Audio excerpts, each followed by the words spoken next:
Hey folks, this is Vent with Dad's Gaming Addiction, and once again, we're going to check out Heroes of Hammerwatch 2. Just a quick video for you, talking about Curse.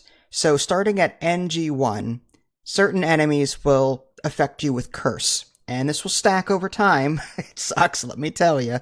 So this video is just going to quickly go over what it is, and what you can do to possibly prevent it. So, what is Curse? Well, otherwise known as Shadow Curse, it reduces armor and resistance by 5 per stack. So if you have 9 Shadow Curse on you, 9 times 5 is 45. That does add up after a while.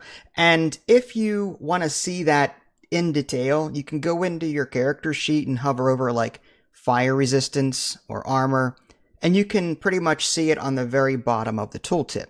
Now, there are certain drinks and food that will help you deal with Shadow Curse, or at least prepare for it before you head out on a run. Bishop's Blessed Bread, for example, plus 20% damage against the undead, minus 10% Shadow Curse gain.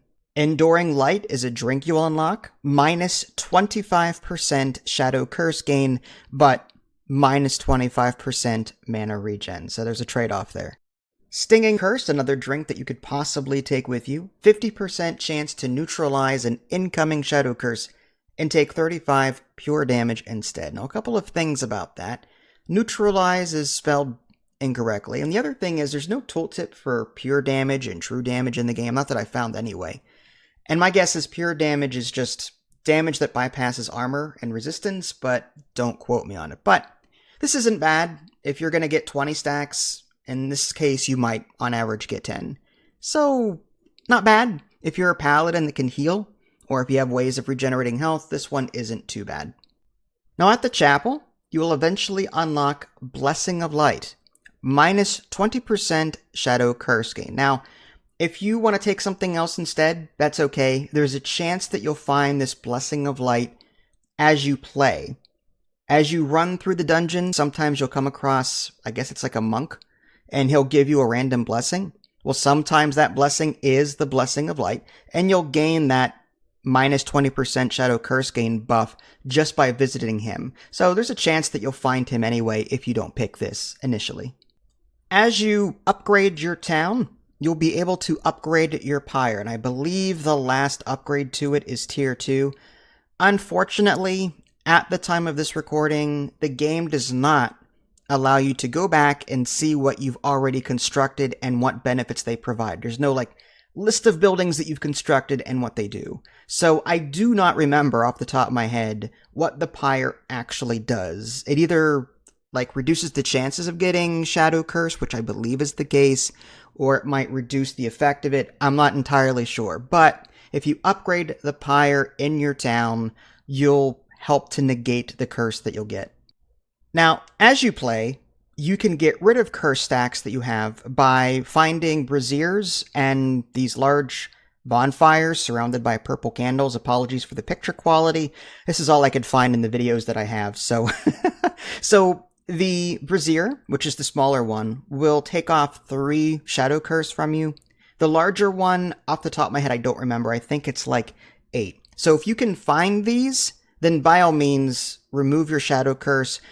Preferably use them when you have enough Shadow Curse for it to fully take effect. So if you have 1 Shadow Curse, don't use the large bonfire that gets rid of 8. Maybe wait until you're ready to leave the level and then activate the large bonfire in order to get everything that you have at that point. Because you could use it, but then you'll just get it right back again. So you might as well wait until you've cleared the level or the stage that you're on, and then before leaving, grab the bonfire, braziers, whatever, in order to get back to 0 again, if possible. Now, if you're having trouble finding these bonfires / pyres in the levels, there's an architect thing that you can activate called Righteous Flames. For 1,000 gold and 20 wood, there's a higher chance of finding a pyre. Now, unfortunately, it doesn't give you a % chance. I don't know how worth it this is. I haven't taken it to really test it, but it's there if you want to try it. Now, if you're one of those crazy people that love Curse for whatever reason, then you can check out the Curse shop. On occasion, you'll come across these black, purplish wisps of smoke, whatever, but you can interact with it And you can get items and buffs and different things in exchange for gaining Shadow Curse. And personally, I don't think it's worth it unless there's a brazier or a pyre nearby to where you can get rid of what you just got almost immediately. It's up to you. I'm just saying, maybe have a backup plan before you go in ham with this particular shop. And there you have it, a quick look at Curse, what it does, and what you can do to mitigate it. Personally, just as an aside, I like the idea of Curse, but at the moment, I'm finding it a little challenging to work with right now. I'm hoping the developers do something to make the Curse less punishing, mainly because there's very little you can do to avoid getting it. The enemies sometimes don't really advertise when they're attacking you with a Curse attack. And on top of that, you only get 1 food choice and 3 drink choices. And if you wanted to bring food along that gives you, say, resistance, you can't do it because you're locked into taking some kind of curse mitigation food.